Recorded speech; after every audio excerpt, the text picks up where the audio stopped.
speak to Jojo Mehta, the Executive Director for Stop Ecocide International. Jojo, has the summit failed?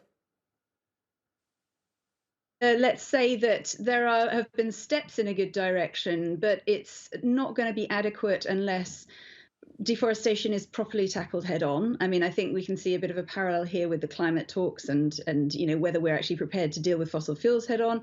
Here with deforestation, what we've got to realize is it's also not just about carbon.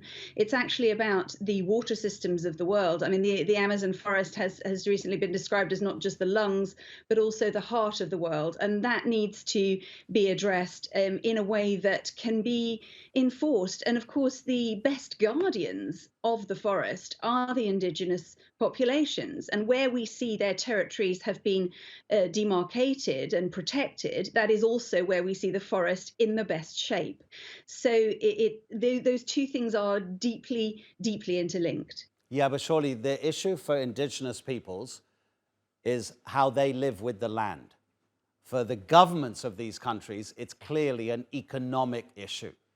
So how do we resolve those two different things? And it's a microcosm of the whole climate crisis debate. It's economy versus how we humans are affecting our environment. So where is the answer? Where's the middle ground?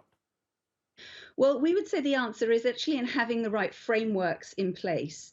And indeed, in Brazil in June this year, a proposal was put forward for a law of ecocide, which is obviously what we focus on strongly. And we believe that that really is a mechanism that can actually help to resolve that dilemma that you've just been describing, because actually within the Belém Declaration that's being discussed at the moment in Brazil, they are talking about the enforcement of laws to prevent environmental crimes. But what is not currently in place is a protective law that simply says, severe and either widespread or long-term damage to the environment is simply not acceptable. It's actually criminal.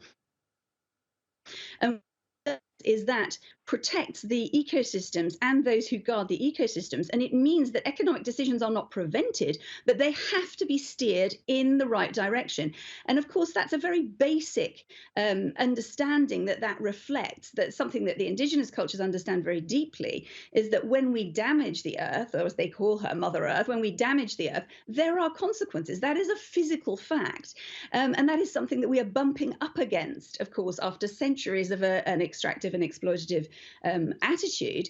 And we need, of course, to continue to exist as a civilization on this planet. But to do that, we must put the right frameworks in place, frameworks that protect the most vital ecosystems and frameworks that protect those who are the best guardians of those ecosystems. Jojo, how much support is your organization getting, either at local level or at national level, but especially international level? How close are we to ecocide being recognized in law, again, either nationally or in international law, as a crime?